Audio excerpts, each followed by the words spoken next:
In 1974, writer and filmmaker Robert Emenegger took part in the creation of a documentary film entitled UFOs Past, Present and Future. That was to be the government's initial attempt at full disclosure of the UFO phenomena to the general public. The highlight of this film was to be the inclusion of classified film footage taken at Holloman Air Force Base in 1964 of an unidentified spacecraft landing at Holloman Air Force Base. Mr. Emenegger was invited to Norton Air Force Base in San Bernardino, California in 1974 to view this film footage in a secure viewing room and was astonished at what he had seen in that footage. He continued his work on the documentary, and at the 11th hour the government denied him this classified footage, and that final portion of the film had to be rendered by using crude animation. This historic film, hosted by Rod Serling, was released to movie theaters in 1974 and again in 1978 under the title UFOs It Has Begun, and it is our pleasure to share it with you now. So, sit back and enjoy UFOs Past, Present, and Future. Man. Who is he? Where is he? Why is he here? Isolated in space on a round mass of matter live some several billion intelligent beings. Man. But what is his origin? Some say he evolved from the slime of the sea. Others that a god created an Adam and Eve and he was their descendant. Yet another speculates that he was brought here sometime in the distant past when the Earth was colonized by men from another dying planet. Despite the theories and speculations, the answer remains an unsolved mystery. As to where he is, that's easier. A planet 8,000 miles in diameter, located in a remote portion of a galaxy, somewhere in infinite space. Why is he here? That too remains an unsolved mystery. Occupied by his daily affairs, he finds little time to contemplate such questions, except for those moments on a clear night when man pauses and looks to the star-filled heavens, and in his mind stirs an unanswered question. He searches his thoughts for an explanation, a key to the faint, forgotten memory of his past.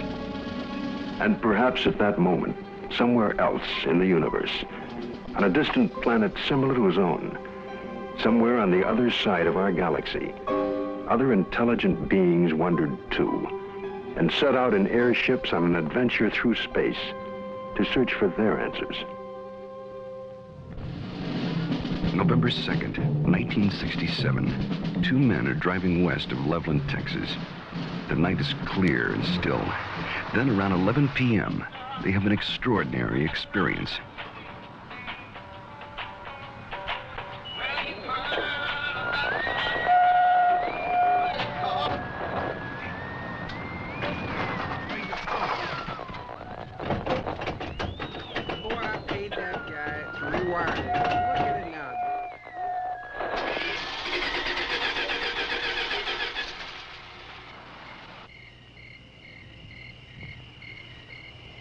Come on, let's get out and check it.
After the object disappears, their lights come back on.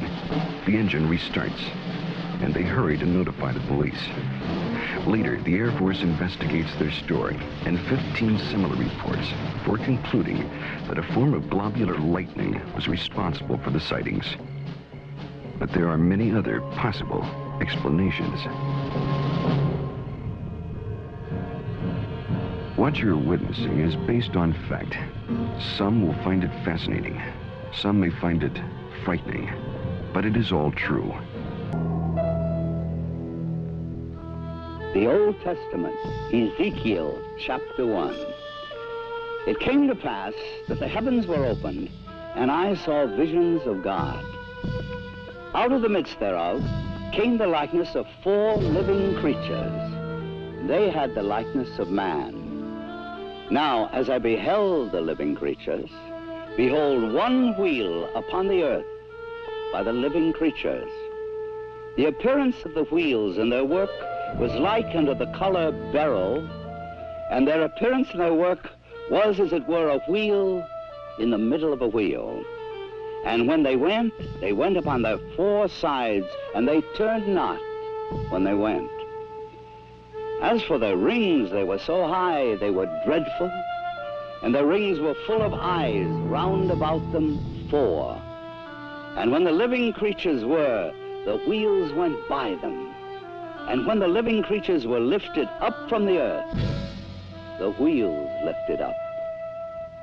This account took place some 500 years before Christ. Other accounts very similar appear in earlier ancient writings. The Greeks and Romans also are known to have made observations of such things as phantom chariots appearing in the night sky. Records also tell us that during the reign of Charlemagne, there were many accounts of encounters with tyrants of the air and their aerial ships. These accounts so concerned Charlemagne that those reporting such strange phenomena were subject to torture and death. Here is one recorded event given between the 8th and 9th century in France. One day, among other instances, it chanced at Lyon that 3 men and a woman were seen descending from these aerial ships. The entire city gathered about them, saying that they were magicians sent by Charlemagne's enemy to destroy the French harvest. In vain, the 4 innocents sought to vindicate themselves, saying that they were their own country folk and had been carried away a short time since by miraculous men who had shown them unheard of marvels.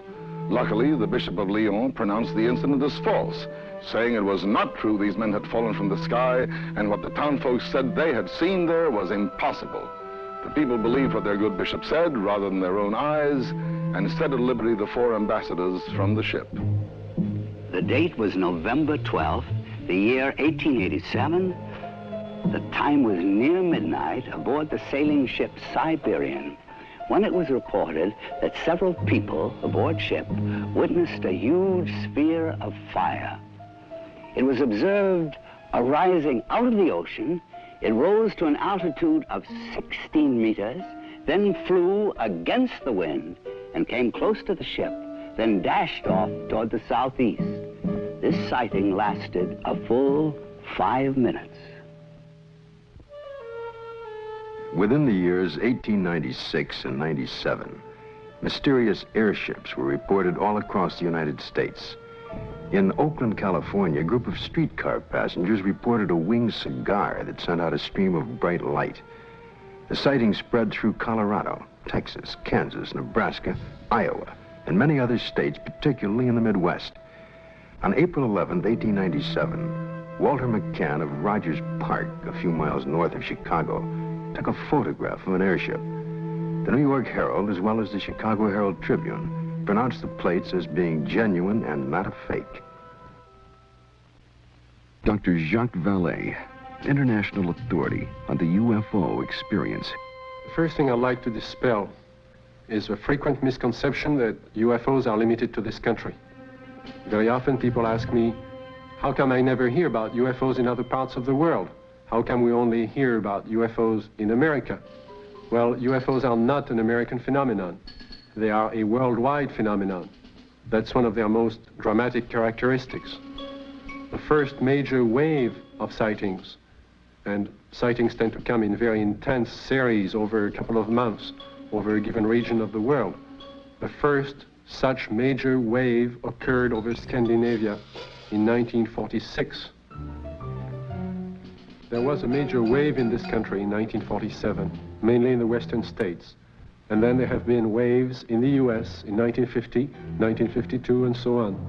And there have been intense concentrations of sightings in Africa, in Latin America, in Mexico, in the Soviet Union, in the People's Republic of China, Australia, New Zealand, and on and on and on. I don't know of any single country that has not had a series of UFO sightings.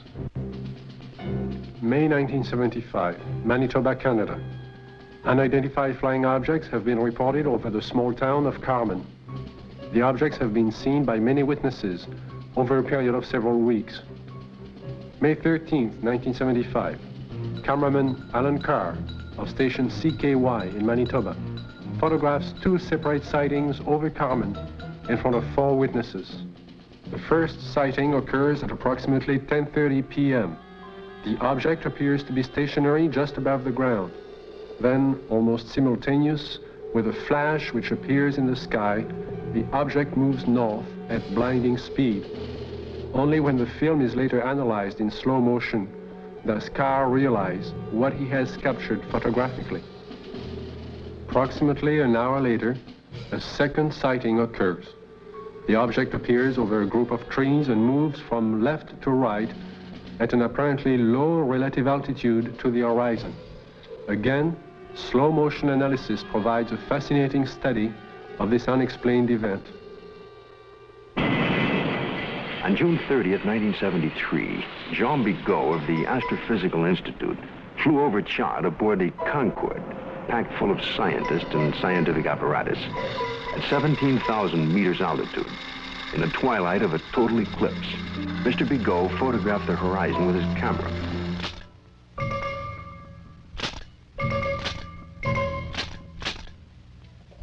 When the photo was enlarged, one of the slides showed what you're now seeing.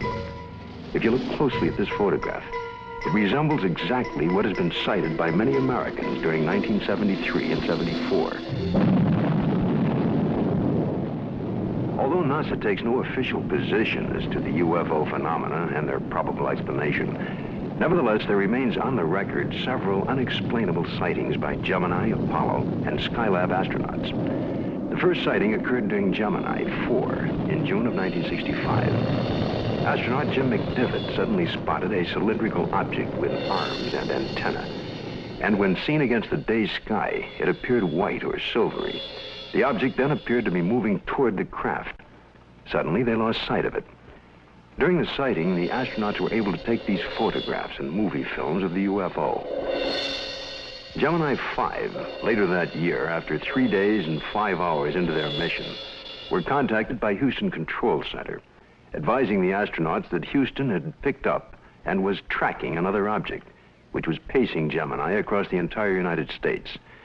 They estimated the UFO between 2,000 to 10,000 yards from the craft, and as large as the Gemini craft itself. Because of the limitations of viewing area aboard their capsule, no visual contact was made. Radar continued to track the object until they passed the Ascension Islands in the Atlantic. It then disappeared. Gemini 10 crew, Collins and Young, picked up objects traveling together in orbit. A positive identification has to date not been made. This photo was taken during the Gemini 11 flight on the 18th revolution, 27 hours and 47 minutes after liftoff. September 13th, 1966. This UFO was tracked visually and recorded on film by the crew, and is truly considered unidentified by the photo interpretation experts at NASA. Perhaps the strongest and most spectacular of all the sightings took place aboard Apollo 11 on its way to the moon for the first moon landing. The ship was 1 day out, on July 16th, 1969, when they spotted an unusual object. It had a sizable dimension to it. At first, the crew thought it was the Saturn IV booster rocket and called Houston for confirmation. Houston informed them the booster in question was some 6,000 miles away. The object remains unknown. During the Skylab 3 second manned flight, on the 23rd day of 1973, at sunrise, A series of 4 exposures were made by the crew of a visually sighted, unidentified flying object, or satellite, as considered by the NASA Photo Interpretation Laboratory. The Skylab crew noticed a large star-shaped object, brighter than a planet or star. They watched it for about 10 minutes. They estimated its distance as from 30 to 50 nautical miles from Skylab. It, too, remains an unknown, despite North American air defense and NASA's attempt to identify it. Among the thousands of military men in recent times who lost their lives while in the service of their country, the circumstances surrounding Captain Mantell's death are indeed extraordinary. This experienced military pilot who'd flown in the invasion in Normandy and numerous missions over the Rhine under heavy attack would take with him to his death perhaps the closest glimpse of what was thought to be a UFO. The date is January the 7th, 1948. The time is 2 o'clock in the afternoon here at the Gardeman Air Force Base, just outside of Louisville, Kentucky. A Kentucky state policeman calls in to report what he has sighted. It's an unusual aircraft, circular in appearance, approximately 250 to 300 feet in diameter. I'd say it's moving westwardly at a pretty good clip. Any information? Negative. I will check with our commanding officer. Instructions were given to contact nearby Wright-Patterson Air Base to see if they had any experimental aircraft up in that area. Flight test. We have no experimental aircraft in the area. The reports still continued to come in from adjoining towns. At 1:45 p.m., it happens. It's very white and looks like an umbrella. I don't know what it is. Through the binocs, it appears to have a red border at the bottom at times and a red border at the top at times. At approximately 2:30 p.m., a flight of Air Force P-51s come into view. The base commander decides to contact the flight leader, Captain Mantell. This is Godman Base Commander. Roger, Godman Tower. This is NG-869, flight leader. Over. NG-869 from Godman Tower. We have an object out south of Godman here that we were unable to identify. We'd like you to take a look for us. Roger, I will take a look for you if you give me the correct reading. Mantell moves ahead of his wingman. The tower advises the flight leader to correct his course 5 degrees to the left to 210 degrees from Godman Tower. Godman Tower, this is flight leader NG-869, Captain Mantell. Object traveling at half my speed and directly ahead of me and above, and I'm closing in to take a good look. Can you give us a description? Appears metallic and to be of tremendous size. I'm going to 20,000 feet. The other pilots level off under 15,000 feet and start down. At approximately 3:15 p.m., Godman Tower loses sight of the UFO. 5 minutes later, the report came in that Captain Mantell's plane had crashed. He was found dead. His watch had stopped at 3:10 p.m. that afternoon. What was it that caused this experienced pilot to become intrigued with an object that he would unwittingly give his life pursuing? 6 months later, a cylindrical-shaped object giving off a phosphorescent glow was to be sighted in the night sky over Robbins Air Force Base in Georgia. At 2:45 a.m., Captain C.S. Childs and First Officer J.B. Whitted were piloting a routine Eastern Airlines flight number 576 from Houston to Atlanta. When Whitted reports, we sighted an object coming toward us. This strange object had a stream of red fire coming from its tail, and I could see it was much larger than anything I had seen or read about. Childs then notices that the object had no wings supporting it. It passed us on the right side. Its speed was about 700 miles per hour. And both men get a very good look at this unusual object. It was about 100 feet long, shaped like a cigar. As it passed, they clearly saw 2 rows of windows, an upper and lower, that were large and square.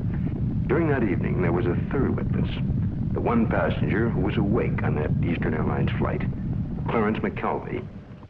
I was startled, frightened. A male steward came to me and said, "I notice you've been looking out the window. Will you talk to the pilot?" And I said, "Well, of course." The pilot came down with his clipboard. He was visibly shaken. He told me that he had been a flyer in the war. and had covered so many million miles of flight, and had never seen anything like this before. What was it that I saw? Well, I saw this object. It was cigar-shaped. It had a row of windows. Behind them, it was lit. Out of the rear was a cherry red flame. This hair-raising experience was witnessed by 3 aircraft, a passenger, and ground observers added more corroboration.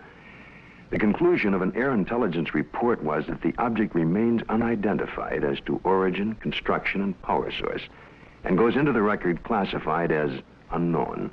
This is the Pentagon, Washington, D.C. And this man is Colonel Bill Coleman. He was Chief of Public Information for the United States Air Force from 1969 to 1974. It was here at the Pentagon that the Defense Department first became interested in the UFO phenomenon.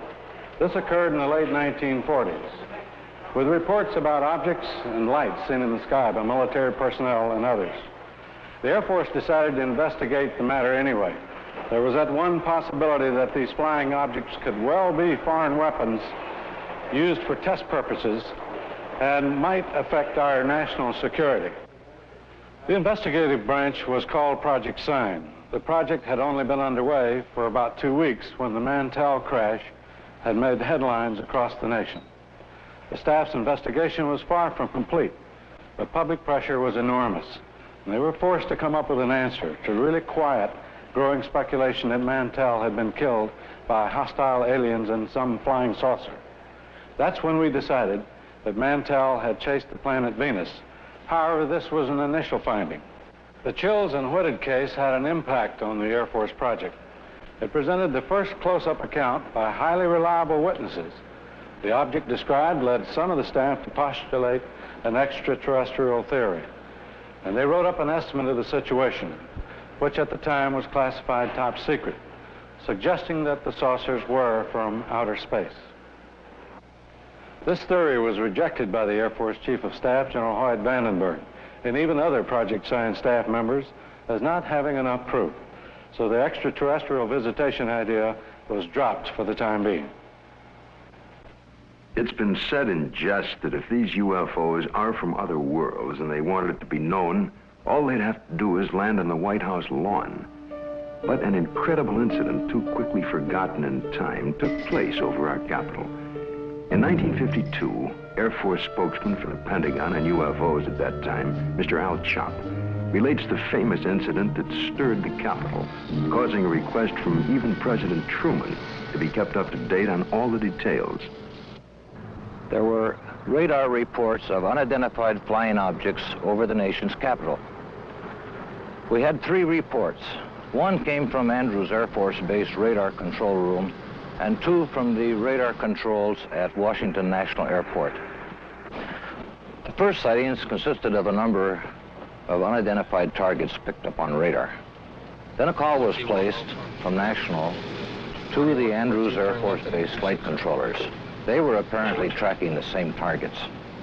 Then Andrews reported a visual observation of 3 objects that were apparently in the same position as those indicated by our radar sets. The targets stayed on radar until about 12:30 a.m. They moved slowly at first, about 100 to 200 miles per hour. Then one of the targets sped away at a fantastic rate of speed. It moved west from Andrews toward Riverdale. The estimated speed was 7,300 miles per hour. At this time, in the tower, we had about 7 targets on the radar scope. These unidentified objects were flying all over the city. They even violated the restricted air corridors here over the White House and over the Capitol building. The phenomena wasn't to subside. The following Saturday night, July 26th, a repeat performance unsettles the Capitol again. I was awakened the following Saturday night around midnight by a telephone call to my home in Virginia. It was the public information officer for the Federal Aviation Authority. He told me the air traffic control radars were again picking up a large number of UFOs over the Capitol area. First, they would follow a definite flight path and then they would suddenly disappear. Others would come into view just as suddenly. I placed a phone call to the command post in the Pentagon, and I asked for an intercept. About 2:40 a.m., we got a radio call from a flight of F-94s, 2 aircraft in the flight. They also, at about that moment, appeared on our scope. And at that moment, a very frightening thing happened to us. All of our unknown traffic completely disappeared the moment those aircraft came on the scope. The flight leader called in and said, well, it doesn't look like we're going to do any good here, so we're going to go back to base. And at the very moment those aircraft disappeared, all of our unknown traffic appeared again on our scope. And again, it was a very frightening experience. We called Andrews Air Force Base, and they reported exactly the same thing happened to their scope. 10 a.m. on the morning after the sighting, General Landry, at the request of President Truman, called intelligence to find out what was happening over Washington. It was the largest and longest press conference held in the Pentagon since World War II. General Samford headed the conference and said that he was personally satisfied that the radar scope sightings were the result of temperature inversions, which are known and account for certain blips on radar. Although this was the conclusion of the Air Force investigations, interestingly enough, the actual report begins with this opening comment: a study of the various reports regarding the subject. Radar sightings do not allow a positive and final explanation to be made. The CIA now would enter the picture by convening a panel of top scientists to examine the UFO phenomena. The CIA's concern was that recent waves of sightings might constitute a threat to our national security. The thinking was that the enemy could exploit UFOs as a decoy in the preparation for an attack on the United States. 5 outstanding scientists and various Air Force and CIA representatives were to meet on Wednesday, January 14th, 1953. Among the panel members was one associate member who was destined to have more experience with the UFO phenomena than any other American scientist to date, Dr. J. Allen Hynek, astrophysicist and head of the astronomy department of Northwestern University. I was called into the meeting on Thursday. The panel members were seated around this table. It was a rather somber and impressive occasion, actually. I was a junior member, and I remember feeling considerably nervous and apprehensive about being in front of this powerhouse of scientists. But then for the past 4 years, I had been scientific advisor to the U.S. Air Force on this very problem. There were 2 films that were of particular interest to the panel at that time. One was a film taken by a Navy officer while on vacation in Utah, near Tremonton, Utah, and the other was a film taken in Great Falls, Montana, by the owner of the local baseball team. The Utah film had already been subjected to some 1,000 or so man-hours of analysis by the Navy's Photographic Interpretation Laboratory.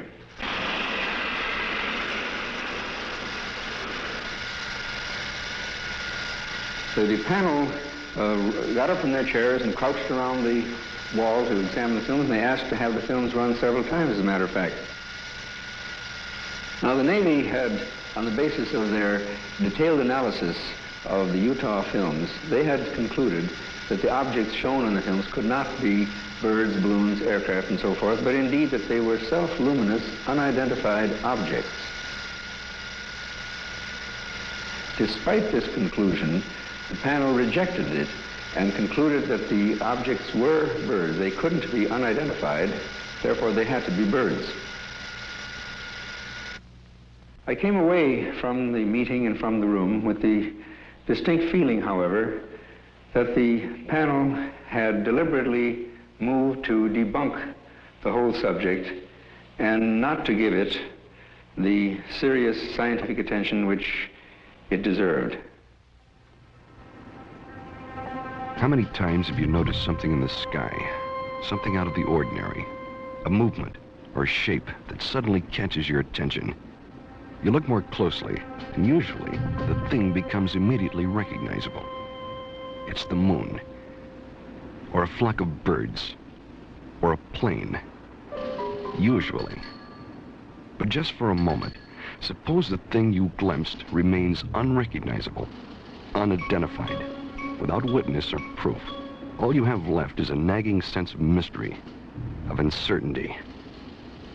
A few years ago, this man had such an encounter near San Francisco, only he had proof in the form of an 8mm movie. But through an unsettling series of circumstances involving the United States Air Force, he remains today uncertain about exactly what he saw. It was in August 1965. My family and I were invited to some friend's house near San Francisco. I remember it was a beautiful, clear day. We were driving for a while, and as a matter of fact, I recall looking at my watch, and it was around noontime. We continued driving, and I noticed at the distance something very bright. I was observing this for a few moments, and it appeared to be suspended in the air. There was no planes around. It was very clear, the day.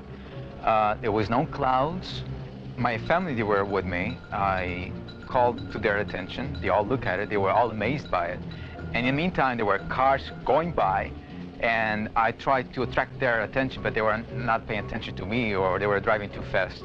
So I recall I had my movie camera with me, and I start filming this. And as I look at it, it was getting larger. It was moving from one direction, like from towards the left, then towards the right. This object was very bright, and I recall it was extremely enormous. I was just completely amazed by it. I ran out of film. Then when I got home, I called the Hamilton Air Force, and I reported the sighting. The Air Force was very interested. They had asked me, as soon as I had the film developed, they would like very much to look at it. Well, I had the film developed. I looked at it. There it was, very bright, quite clear, and moving very rapidly. So I captured this right on film. A week later, I received a letter from Hamilton Air Force Base, which reads, Dear Sir, we have received the 8mm film on which you captured what certainly seems to be a very fast-moving object in the skies over the Bay Area. The film has been forwarded to Wright-Patterson Air Force Base in Ohio, where such observations are investigated. Well, several weeks went by. Finally, the Air Force returned my film, and I noticed immediately it was not the original film. It was not that clear, and the quality was very poor. For some reason, or good reason, the Air Force decided to make a copy. They kept the original, and I ended up with a very poor copy. Close examination of the film returned to the Air Force reveals that it is, indeed, a print, and not the original. And while the print is very poor quality, we can still catch a tantalizing glimpse of something extraordinary in the skies over San Francisco. Watching it again, this time with the aid of a pointer, it's easier to spot the elusive thing. But to date, no one has been able to make a positive identification. No one except possibly the Air Force. I would imagine the film is somewhere in their files, and probably by now they forgot all about it. But I will not forget that day. The sighting itself had such profound influence in my life, because since that time, powerful, extraordinary events has happened to me, which I have no doubt are direct result of my experience. But I can't talk about it publicly. It seems the CIA was to become involved in the UFO phenomena again, in a most unusual way. A series of episodes were to take place that up until the airing of this program were not public knowledge. The events were so bizarre that it's hard to conceive they happened to individuals associated with such no-nonsense organizations as the Office of Naval Intelligence and the CIA. This man is retired Lieutenant Colonel Robert Friend, U.S. Air Force, and former head of Project Blue Book. Friend, now on the management staff of Celesco Industries Incorporated, which builds and launches missiles for defense testing purposes. Friend now relates this most unusual experience. It was 1959 when I was invited to attend a briefing in the security portion of this building.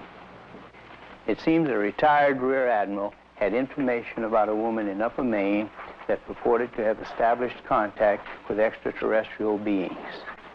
2 naval intelligence officers were sent to investigate. The naval officers met with the woman, and she went into a trance, supposedly to establish contact with the purported extraterrestrials. And then they asked her scientific and technical questions that a woman of her education could not possibly know the answers to. Yet, as the questions were put to her, she was able to answer easily with seeming telepathic help from these purported extraterrestrials. According to the report, she indicated there was an organization, OEEV, which meant Universal Association of Planets, and that organization had a project, UNZA, meaning Earth, which was being conducted. Then an unexpected turn took place. One of the naval officers was informed by the woman that they, the extraterrestrials, were willing to answer questions directly through him, a naval commander and intelligence officer with no prior experience in telepathic communication. He took over and attempted to write down the answers to questions put to him by his fellow naval officer. The word traveled back quickly to Washington officials and the very skeptical CIA. Nevertheless, there was no reason to totally disbelieve the report of this highly respected Navy commander. Questions were put to him, such as, do you favor the government, religious group, or race? And would there be a third world war? The answer to both was no. The group then asked if they could see a spaceship, and the commander, still in a trance, told them to go to the window and they would have proof. The group moved to the window where they supposedly observed a UFO. I was told that a call was made for radar confirmation. The reply came back that that particular quadrant of the area was blanked out on radar at the time. After being briefed on all of the details, I asked the commander if he would attempt to contact me. He sat for several minutes and then appeared in a deep trance with his Adam's apple moving up and down rapidly. Questions were put to him, and he answered them by printing in rather large letters using rapid but jerky motions. It wasn't at all like his natural hand. During the course of the questioning, we learned the names of some of the so-called extraterrestrials. One was Krill, C-R-L-L-L. Another, Alomar, A-L-O-M-A-R.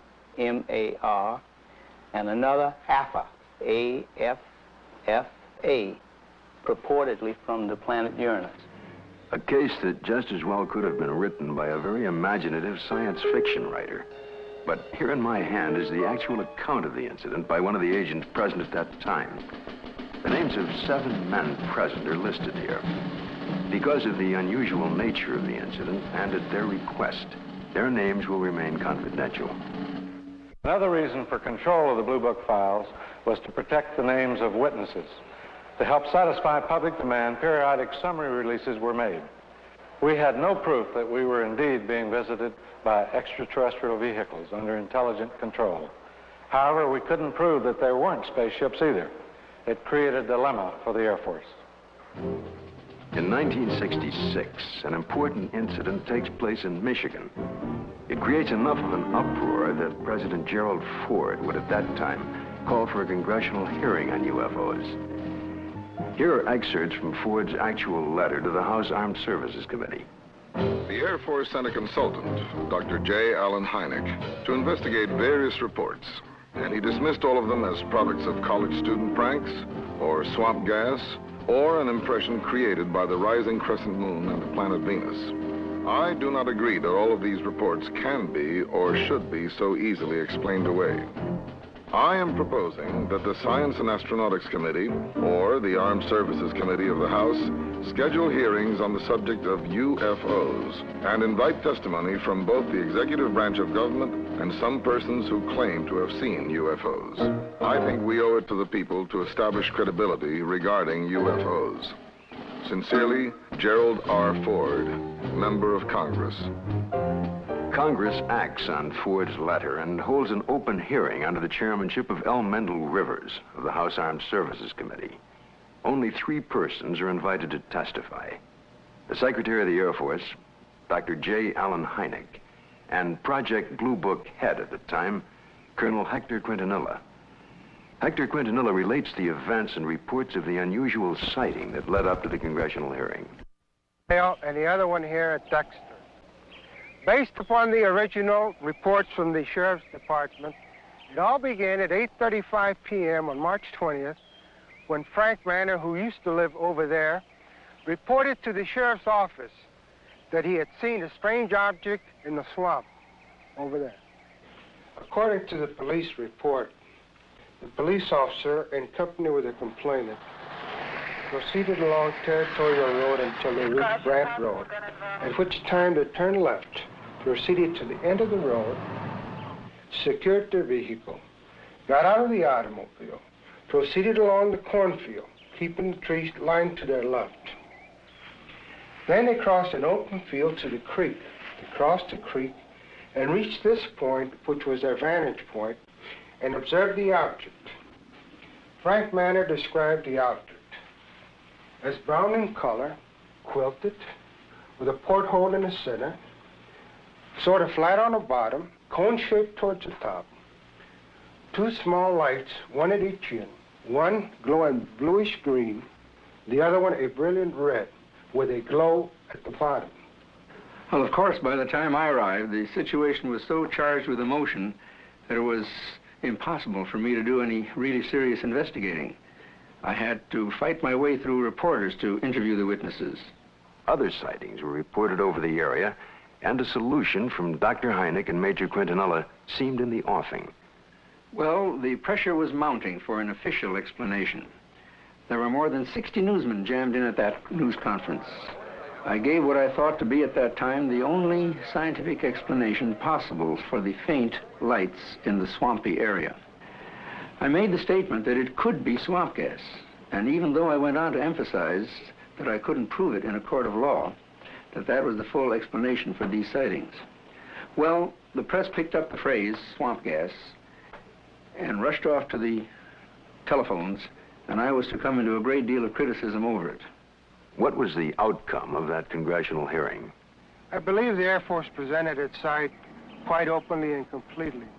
It seemed to satisfy the members of the committee. Now a remarkable observation is to be recorded. If the facts are correct, the Air Force must now consider the possibility of beings related to UFOs. It happened in Socorro, New Mexico, here just outside of this quiet desert town.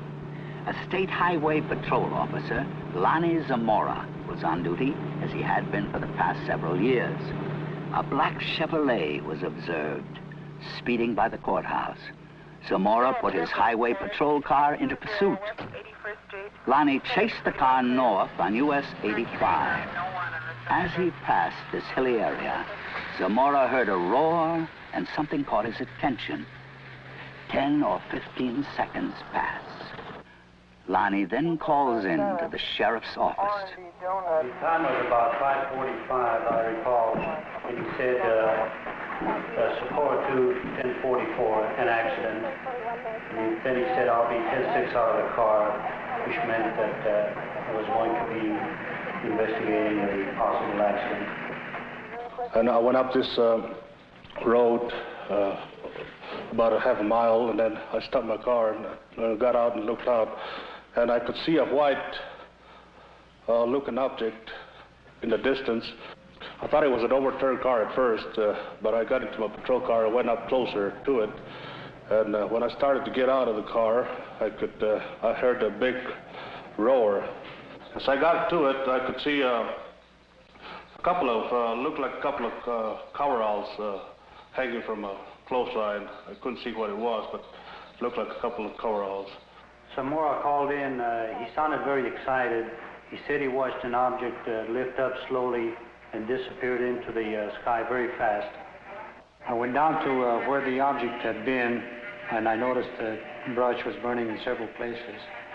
The object had left 4 perpendicular impressions on the ground. I noticed several bushes were smoldering, but they felt cold to the touch.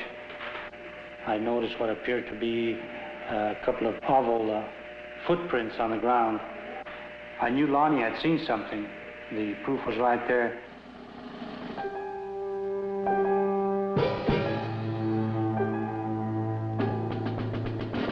The incident was very interesting, to say the least. It seems to differ from practically all the earlier cases we investigated from one standpoint. The vehicle had left pod marks. There was an insignia observed by Lonnie Zamora on the side of the craft. The insignia was unidentifiable, not American nor Russian. And last of all, the observation of these two people in some sort of suit. But what did the investigation turn up? What was the official Air Force estimation of the situation? We went over the case completely. We had soil samples tested at the Air Materials Laboratory. The burnt bushes were analyzed for propellant residue. We measured the distances between the pod marks. My first reaction was that it was a lunar test module from NASA or the Air Force. That seemed to be the only logical explanation. This was probably the best documented case in the Air Force files, and I checked it out everywhere, all the way up to the top, even to the White House command post, and nothing. According to the official status of the sighting of Lonnie Zamora, case carried as unidentified, pending additional data. April 19th, 1897, in Leroy, Kansas. A farmer named Alexander Hamilton, his son, and a farmhand are awakened by strange noises from the cattle pen. Going outside, they discovered, to Hamilton's utter amazement, an enormous airship with a brilliant searchlight is slowly descending over the cow lot. Fearfully, Hamilton moves closer and is startled to find that one of his cows has been caught by a red cable running down from the ship.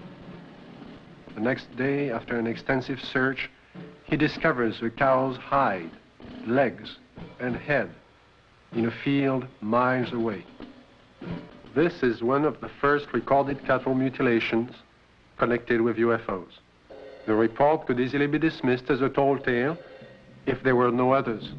But since then, thousands of bizarre animal mutilations have been discovered, not only in this country, but in Africa, Australia, Brazil, and many European countries, in fact, all over the world.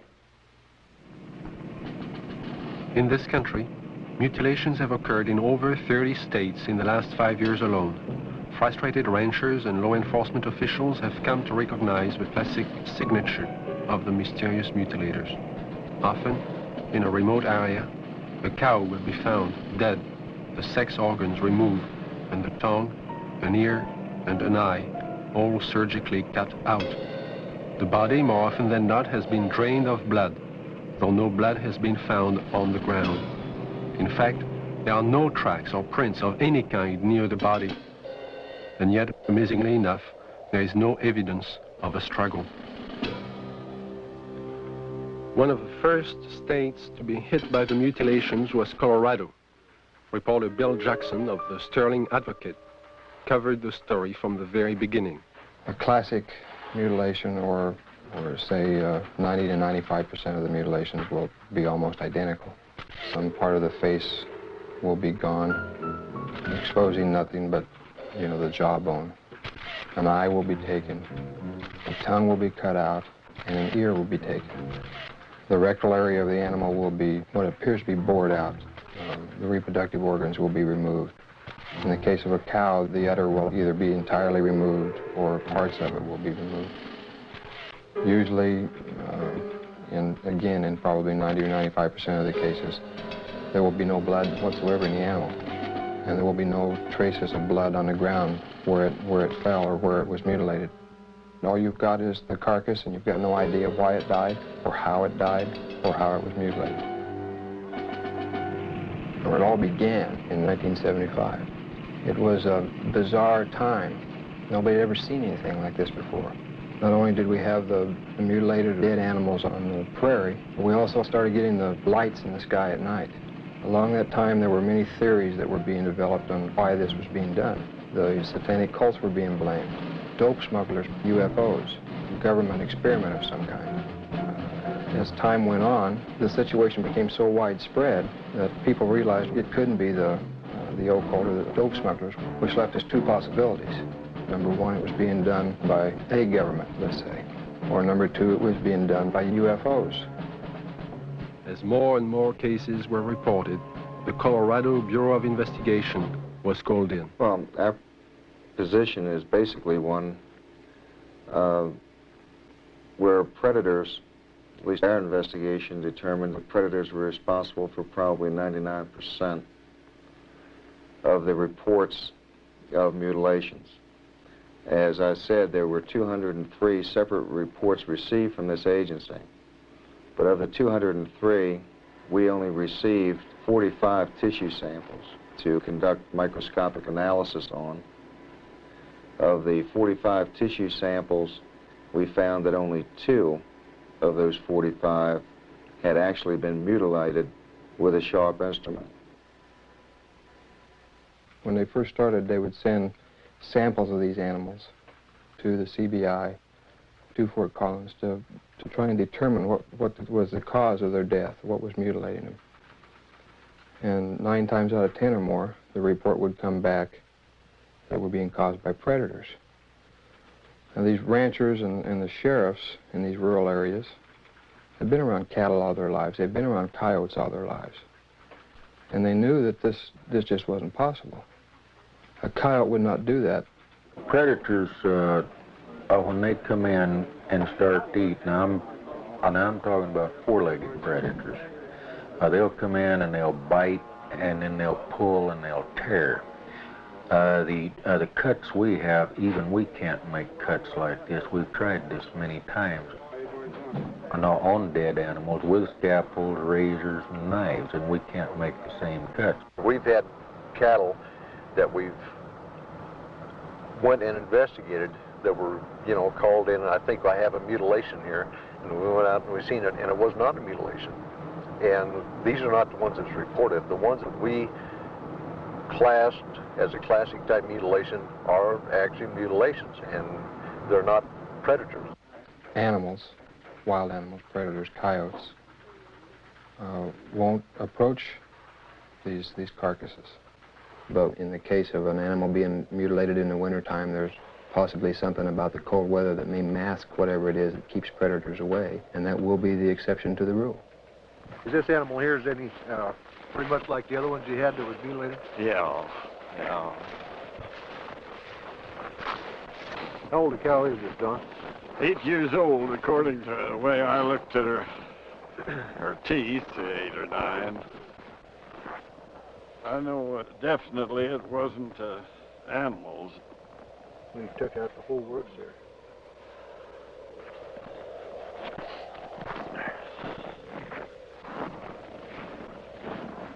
Don, now on this critter here, how this looks like a real incised wound. Yeah. Well, it looks, it's definitely cut. Oh, yes. And everything, you can tell that. I mean, even at the age that it is right now, that's opposed to the way it is to where the animals have been to it on this other side over here.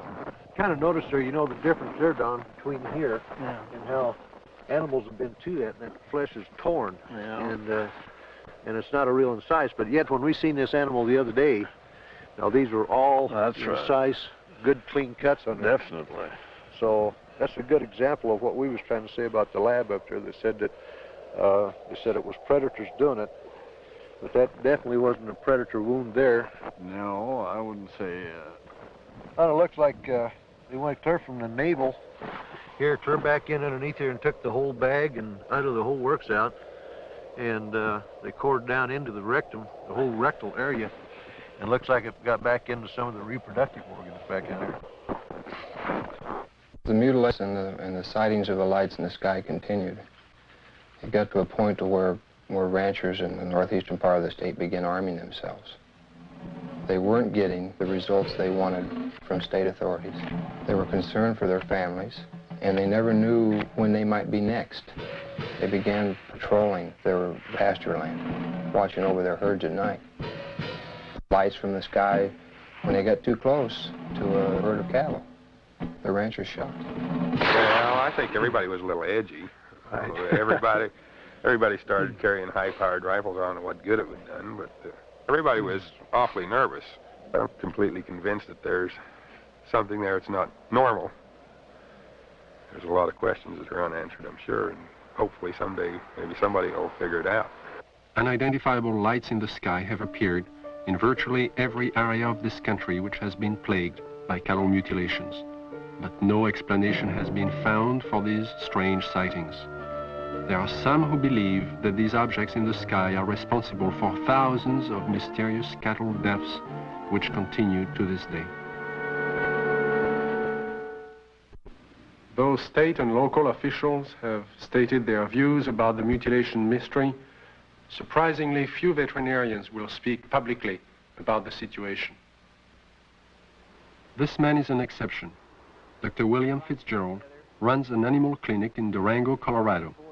Because of his expertise in the field of veterinary medicine, he was asked by the sheriff's office to perform an autopsy on a mutilated cow found in a remote area of state-owned forest.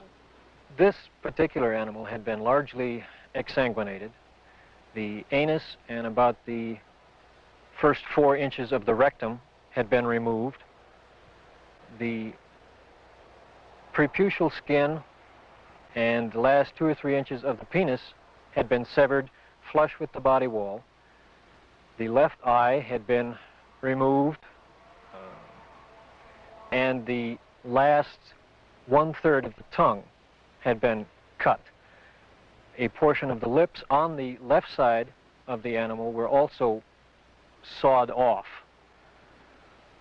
presumably to gain access to the tongue, but this makes no sense because that portion of the tongue could have been easily pulled out and cut off without that, so I don't understand that point. Reports I have heard, some that I have read subsequent to this time, indicate that people have seen mutilations that they attributed to predators. And if this was a predator, he had 2 feet and a 6-inch knife, because it was a very sharp single cut in most instances. And although not the world's leading expert, I work with knives frequently. I know what they do. I know the marks they leave. Exsanguination, the removal of blood from an animal, has been a predominant trademark of the mutilators. Few officials have found an answer to the technique used in this procedure. Dr. Fitzgerald describes what he thinks is the method. If a large bore needle is placed in the animal's jugular vein while the animal is sedated, under anesthesia, or awake if you like, somehow restrained, however, the animal's heart will function as a pump and will pump out very nearly all of its blood through that needle. As the animal's blood supply begins to diminish, a natural physiological mechanism takes over and sequesters or draws what remaining blood is left into the internal organs in the center to supply the vital organs, the liver, the heart, the brain. And it will leave the peripheral area, the skin, all of the non-vital centers, largely bloodless. So if you can successfully withdraw the major portion of an animal's blood, you can cut on that animal and there will be virtually no bleeding at all from the surface. I know that I keep coming back to this point, but the animal was apparently restrained with something other than ropes. Why, I don't know. It was apparently washed completely clean. Why, I don't know. And it was in a very remote area. Perhaps these things tie together. Perhaps whoever, whatever, performed this didn't want to be observed. I think one of my initial feelings was that somebody certainly went to an awful lot of trouble to get back into a remote area where I don't believe you'd casually know there were even cattle to do all of this. Dulce, New Mexico, similar to the plains of Colorado in its isolation, but nestled among rolling hills and small mountains, is the land of the Jicarilla Apache. Tradition is strong here. Indian women weave intricate baskets and create delicate beadwork. The men preside over tribal business and raise cattle. And here, as in Logan County, the night sky has been lit with the glow of unknown flying objects and cattle are found mutilated. Officer Gabe Valdez of the New Mexico State Police and retired scientist Howard Burgess, who pioneered the development of Kirlian photography in this country, periodically pool their knowledge and expertise in an effort to solve the mutilation mystery. Officer Valdez describes how it all began. It was in 1976, June the 14th, when we first had one of our cattle mutilations here in Dulce. The cattle that was mutilated belonged to Mr. Manuel Gomez. Any time that we do find one that it's not too decomposed and it's fresh enough for us to do some tests, well, I do call on Mr. Burgess because he has a lot of knowledge in the field of science that is very helpful to me in conducting my investigations. Howard Burgess had a theory that some of the cattle had been marked prior to their mutilation with something which would show up under ultraviolet light but be invisible to the naked eye. Late one night, he and Valdez conducted an experiment and found that out of 80 head of cattle, 5 were indeed marked with a powdery white substance, visible only under ultraviolet light. So we took ultraviolet with some special filters and ran the cattle through it, and what appears to be markings glowed under ultraviolet. It's invisible to the normal eye, but under ultraviolet it does glow. Then we removed the hair from the region that does glow, and we removed a control sample. We took these to the lab and had chemical checks run on them. We did find that the sample that did glow is extremely high in potassium and magnesium. At the time, this was interesting, but it didn't mean much to us until we ran on to other things that began to tie in with it. The tie-in came on June 3rd, 1978, when a UFO was sighted over Taos, New Mexico. As it hovered over the town, it dropped a thin film of ashes onto the ground below. The ashes contained high levels of magnesium and potassium, the same elements found on the cattle under ultraviolet light, but there was more. We find there's at least 25 elements in there. There's a good possibility that it may be something that's organic.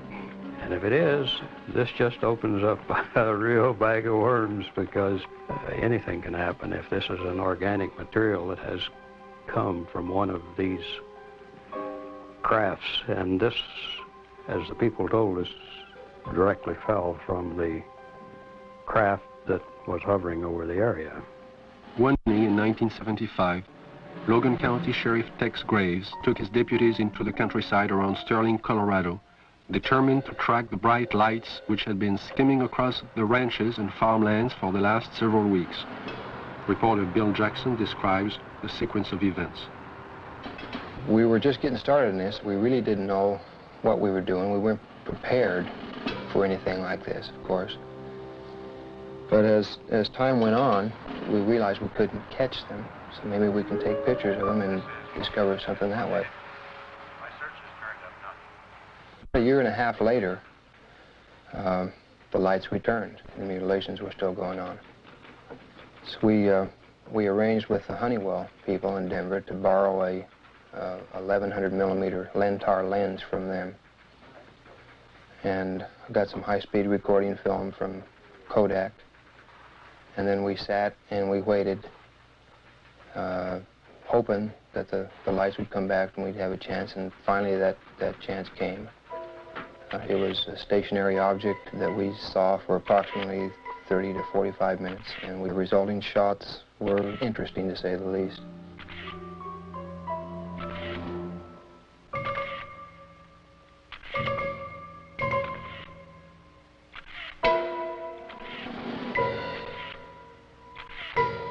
Shortly after these final exposures, the object just disappeared. It was almost like somebody hit a light switch and it was there no longer.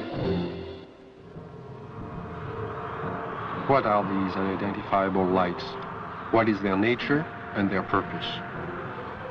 Why have they appeared in the night skies immediately prior to the discovery of mutilated cattle? And how many more animals will die before the mystery is solved?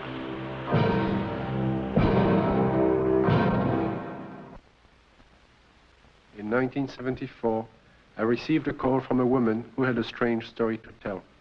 One night, as she and 3 friends were returning to Los Angeles from Lompoc, California, they encountered an unidentified light in the sky. Thinking at first it was a helicopter, the friends paid little attention. When the object began to fly in unusual patterns at extremely high speeds, the passengers soon realized they were dealing with something out of the ordinary.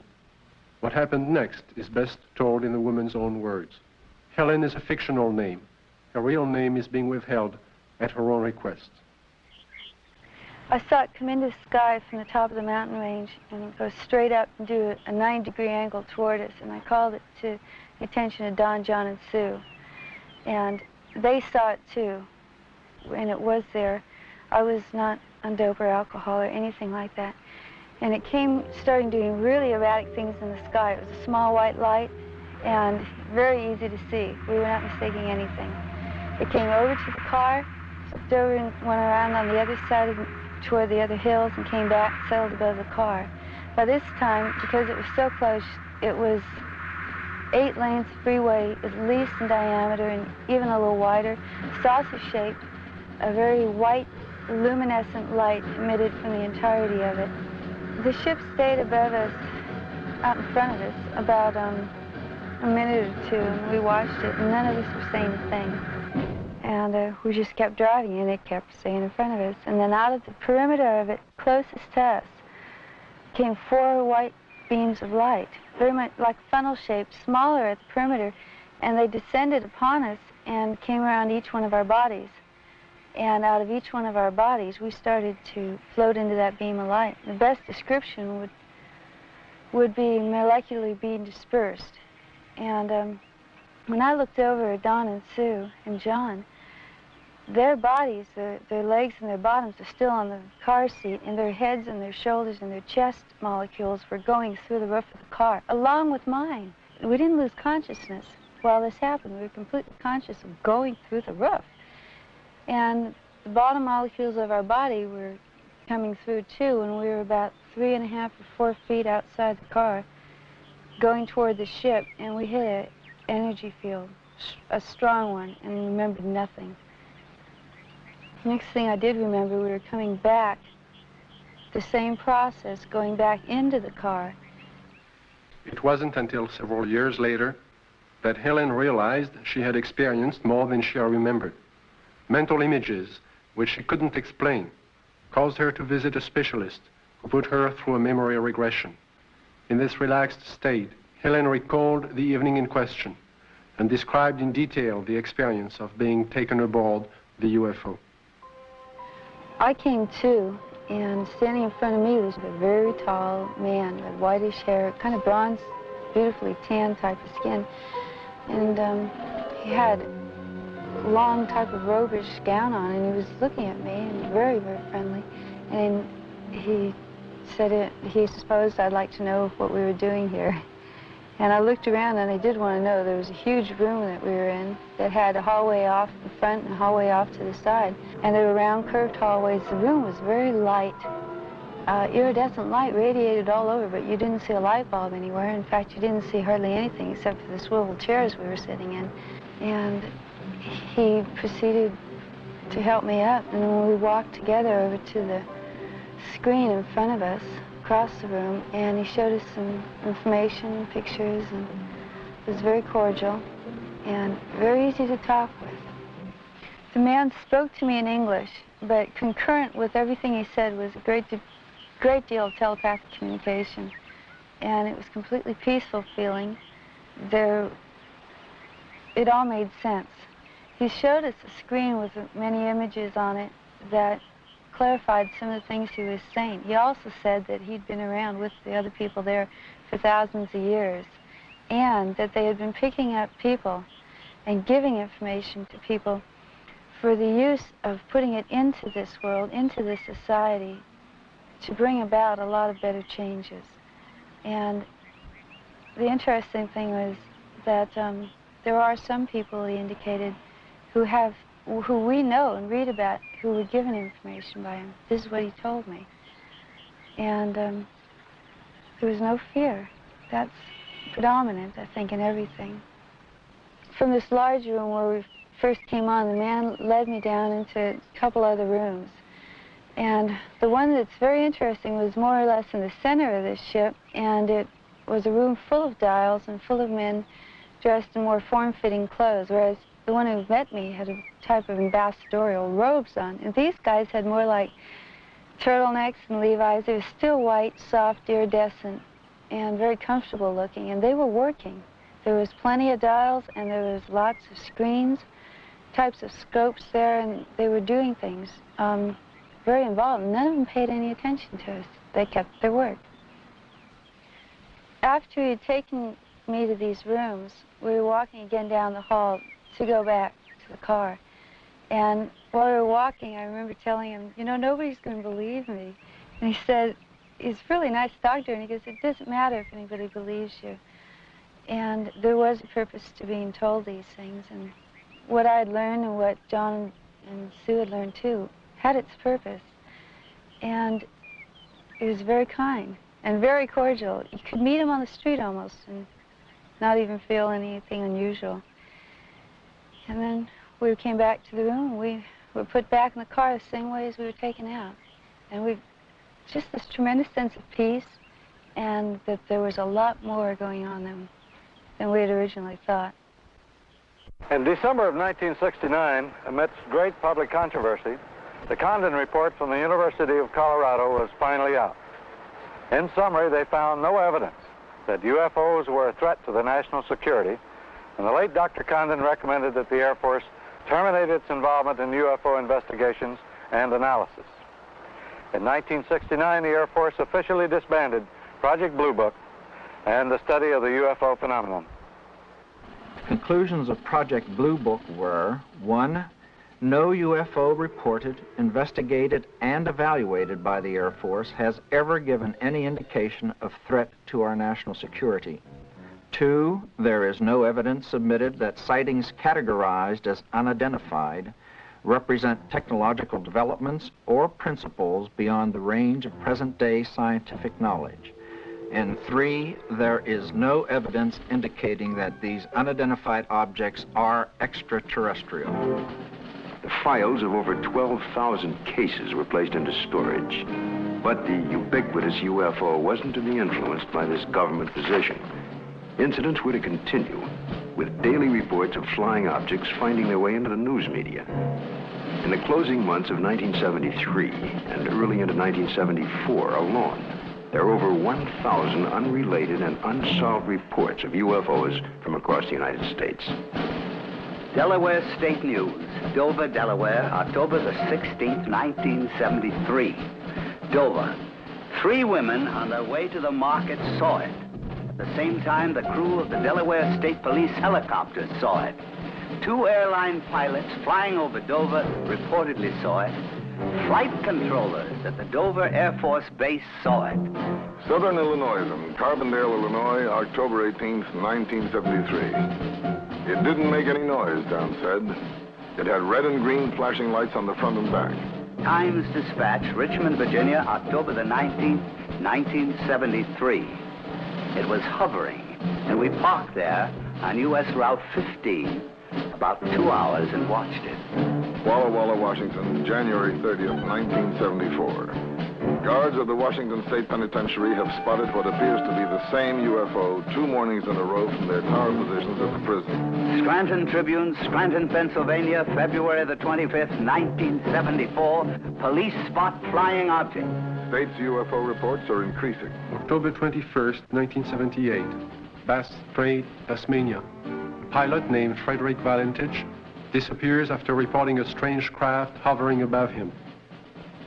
December 12, 1978, La Chapelle, France. A 45-year-old worker riding home observes an oval object. Together with another witness, he sees the craft hover above them. December 12, 1978, Guadalajara, Mexico. 2 luminous saucer-shaped objects are reported by residents, then by a police officer. December 16, 1978, Palermo, Italy. A bank clerk spots a disc of light and alerts the police, who take several photographs. January 2nd, 1979, Wellington, New Zealand. A veteran pilot and a newsman film 7 objects. January 4th, 1979, Jerusalem. Police on duty see 3 mysterious objects at high altitude. January 5th, 1979, Johannesburg, South Africa. A woman and her son report seeing half a dozen occupants in front of a brightly colored craft on a lonely country road. Ordinary people are seeing something all over the globe. But what have the experts seen? NORAD and the Air Force do have extremely sophisticated equipment, and by use of the phased array radar facility, surveillance is maintained on objects in space.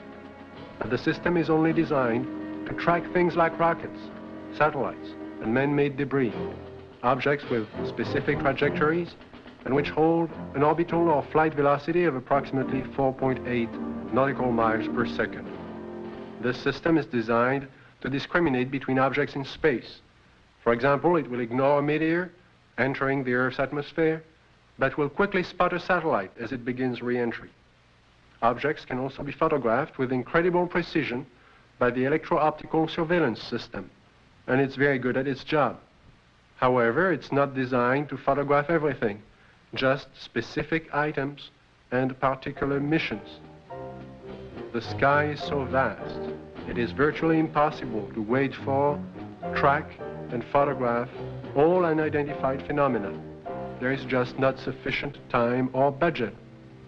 So it is not really accurate to say that our sophisticated equipment and personnel are able to identify and examine any and all UFOs. On the contrary, they are programmed to study man-built machines, and only that. Among the many reports of UFOs in late 1973, one incident would stand out because of the credibility of the 4 witnesses. This is Major Coyne, Army helicopter pilot, his co-pilot, Lieutenant Arrigo Jetsi, Air Medic Sergeant Healy, and Robert Janicek. These men had just finished their annual flight physical early that day and were found fit and sound of mind. They would take off from Port Columbus Airport about 10:30 p.m. But what was about to follow, and the subsequent report they filed, would put to the test the credibility of these men. Approximately 8 miles east of Mansfield, our crew chief, Sergeant Robert Janicek, observed a red light on the east horizon. Did you gentlemen see the same red light? Yes, I did. Our helicopter was flying on a northerly heading. We were flying at an altitude of 2,500 feet. He indicated that the light seemed to be pacing the helicopter, moving along in a parallel direction with our aircraft. Which direction from the helicopter was the object? It was to our right, to the right side of the helicopter, and it was moving with us as we were heading north towards Cleveland. And at this time, he indicated that the light changed its direction, was coming directly at the helicopter at the same altitude. And as the helicopter was maintaining a speed of 90 knots, the object came at a terrific speed from the horizon. We estimated 15 miles. Visibility was reported 15 miles that night. Did you gentlemen see the object at this time, after it had been pointed out by the sergeant? No, not at that time. I was flying left seat or co-pilot, and visibility from that seat from an object approaching from the right is rather limited. So I was having difficulty seeing the object. And it was for that reason that Major Coyne did take the aircraft or the controls from me. I grabbed the controls from Lieutenant Jetsi because I thought it was going to hit us. I braced for impact. With that, I pushed the collective down to get the helicopter to start to descend. I then looked at the altimeter. It was showing 1,700 feet, and we were descending 1,000 feet a minute. The helicopter began to descend, and as this object came at the helicopter, it seemed to descend with the helicopter. When the helicopter went down, the object came down, but it still came directly at our broadside, as if to hit the helicopter from the right side. Did anyone else see the object at this time? Yes, I was watching it come on out of the east horizon. And the only thing I felt was when the skipper took over the controls and we started to auto-rotate down, and I'd never been involved in a mid-air collision, so I was just watching this thing come at us.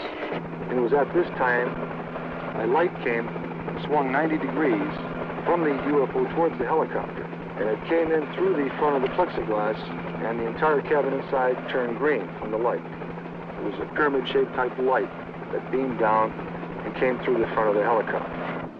How long was your aircraft bathed in this beam?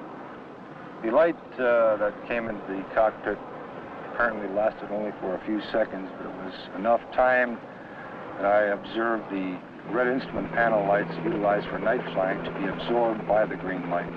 Was it possible for you to determine the outline of this object against the star background?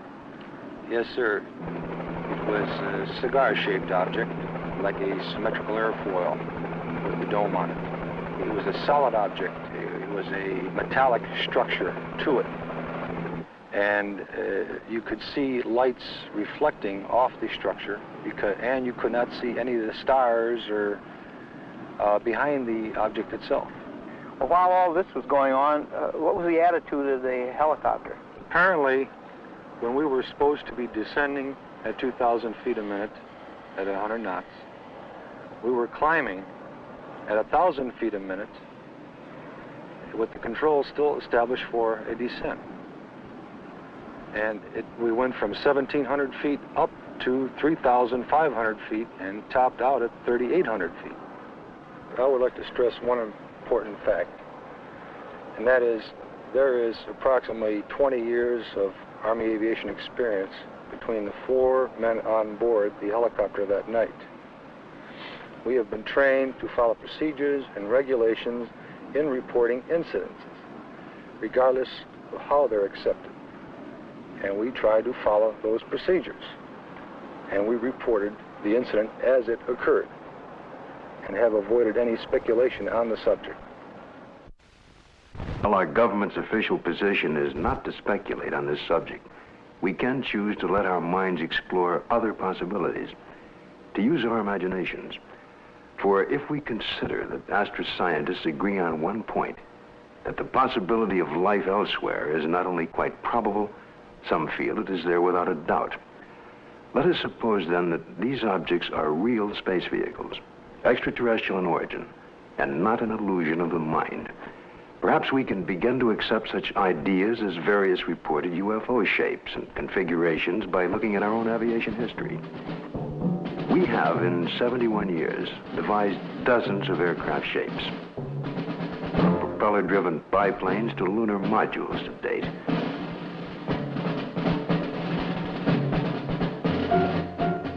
And by projecting into the future, it's conceivable that our technology may lead us to similar developments.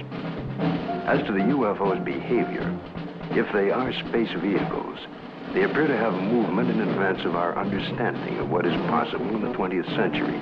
But we must realize, however, it stretches our imagination.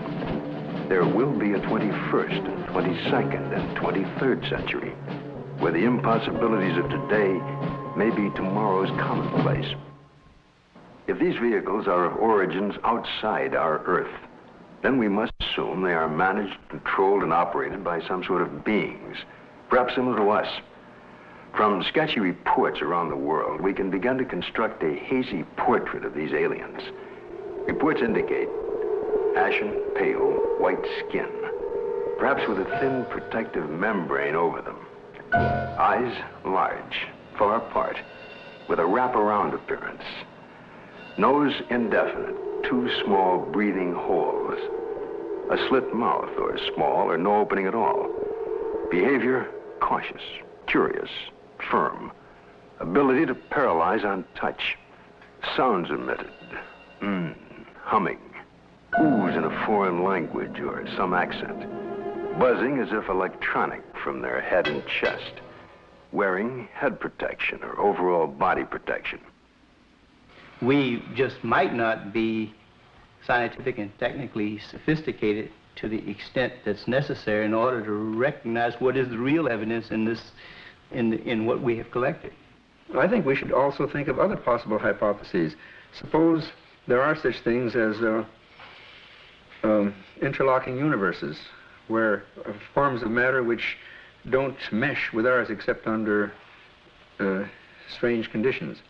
To assume that we're on the level of intelligence that would of necessity be visiting us, if they have the ability to come here, there may be no common bridge of understanding. There may be attempts at communication and we don't recognize it as communication. We must always be aware of the fact that we may be testing the wrong hypothesis. As for instance, in the days when people talked about stones falling from heaven, that was testing the wrong hypothesis. Meteorites do exist, the phenomenon exists, but they're not stones that fall from heaven. They're stones that the Earth collides with when they're in orbit around the sun. It's arrogant, egocentric, egotistical for us to think that we are the highest intelligences in the universe. I think that's completely preposterous. As far as the extraterrestrial intelligence is concerned, I believe it's out there. We have not been able to come up with a logical explanation. At least our scientists have not. The only plausible explanation that would explain all of these sightings is the theory that these could be intelligently controlled vehicles controlled by an alien species, alien to this planet. How would the public react if this event were true? To find the answer, Dr. Leon Festinger of the New School for Social Research consulted a number of prominent social psychologists from several universities across the United States. You must realize that social scientists can only make educated guesses about reactions to such a new and startling event. But nevertheless, certain behavior can be predicted. Dr. Aronson of the University of Texas points out that many people already have strong beliefs about the existence or non-existence of extraterrestrial beings and are committed to these beliefs. Dr. Walser tells us that if these extraterrestrial beings were advanced beyond us, we would probably gain technological information from them, that many Americans may worry that their benefactor will demand something in return, constant gratitude or acknowledgement of their superiority. As far as panic is concerned, most of my associates agree that it wouldn't happen unless there were, one, an imminent danger with no escape or chance to protect oneself, and two, it resulted in loss of contact with family or primary groups. And last, there is also the question of longer-term effects. What would happen over many years? One social psychologist suggests that it might help to unite the world. If the visitors from space prove to be an enemy, he suggests, then we would unite as one species to drive the invader away and then to live in peace thereafter. We've so far talked of the past and the present, but what are the possibilities of the future? It seems almost certain that if other beings more advanced than ourselves do inhabit other sectors of the universe, then it's quite probable there will come that day, that moment in time, when official contact will be made. Let's look at an incident that might happen in the future, or perhaps could have happened already. The premise is that contact is made by extraterrestrial beings with representatives of the United States Air Force at Holloman Air Force Base in the deserts of New Mexico. The day is clear. It's about 5:32 a.m. at Holloman Air Force Base. Traffic light. One recon plane is on the field ready for takeoff when Sergeant Mann is given a report of an approaching unidentified craft. Yeah, Bill, no, nothing on the wall. I'll repeat it again. Unidentified approaching objects on coordinate 49er, 34 degrees southwest, following Lincoln around. Can I go northeast down with the Army helicopter? Probably a stray civilian, maybe. Keep me informed. 142, turn left. I see him over there. Check with Edwards. Make contact with him, Bill. This is Holloman Air Force Base Control Tower. Identify yourself. What's your tail number? You're encroaching on military airspace. Warning, identify yourself. You're in a restricted military air corridor. Call the base commander. Base commander's office, Sergeant Whitmore speaking. Yes? Yes, hold on. Turn off for you. This is Colonel Horner. Yes? Yes, an unidentified vehicle. You warned the aircraft again? 142, turn left. What's its 040, shape? radar contact. Check Edwards. Civilian patrol? Okay, all right. Sound a red alert. Unidentified aircraft approaching. Hey, Bill, give me a quick check with Wright Patterson Intelligence. There may be an experimental craft from somewhere, I don't know, here. Alert the fire chief and security and safety.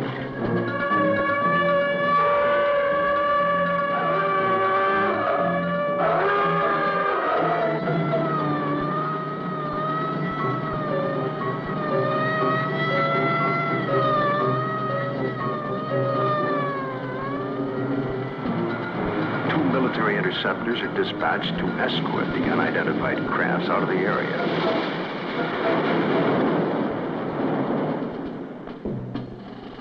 During a routine photographic mission, a tech sergeant and staff sergeant of the base photographic team were aboard a helicopter at the time and run off several feet of film of the three objects, one of which breaks away and begins a descent.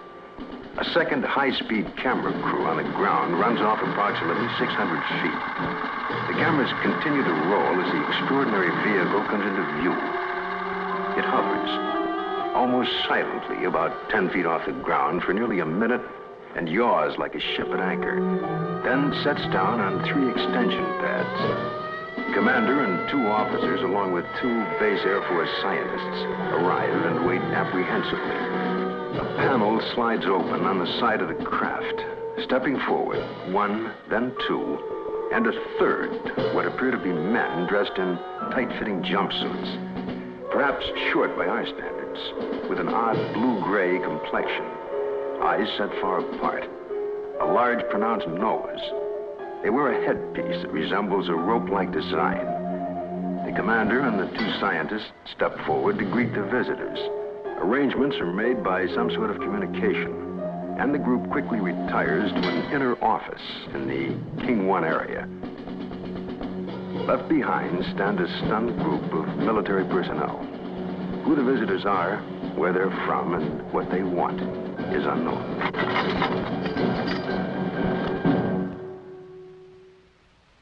We now have a new challenge, perhaps the most monumental in recorded history.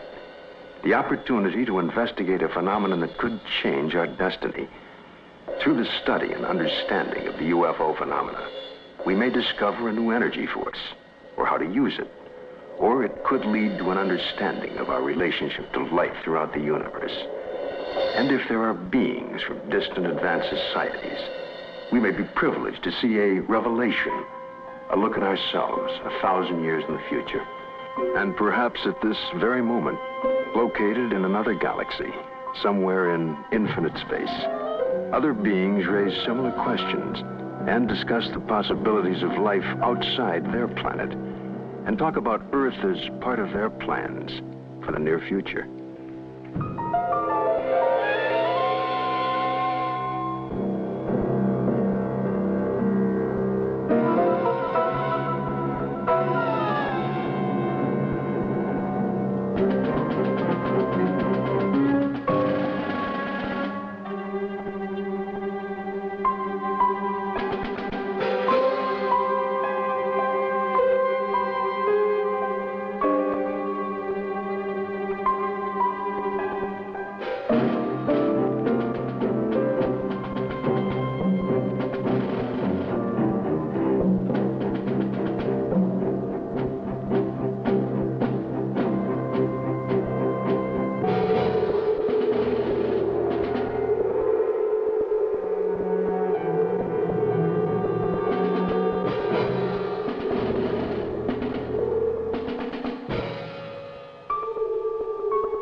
Many heartfelt thanks go out to all of you for traveling along with us on this tale of mystery and discovery. Please be sure to like and subscribe and hit the notification bell to receive updates on new releases. This helps us a great deal in our ongoing content endeavors. This is Professor Poppycock signing off, and I shall see you all in the next one. And remember, be happy and remain curious.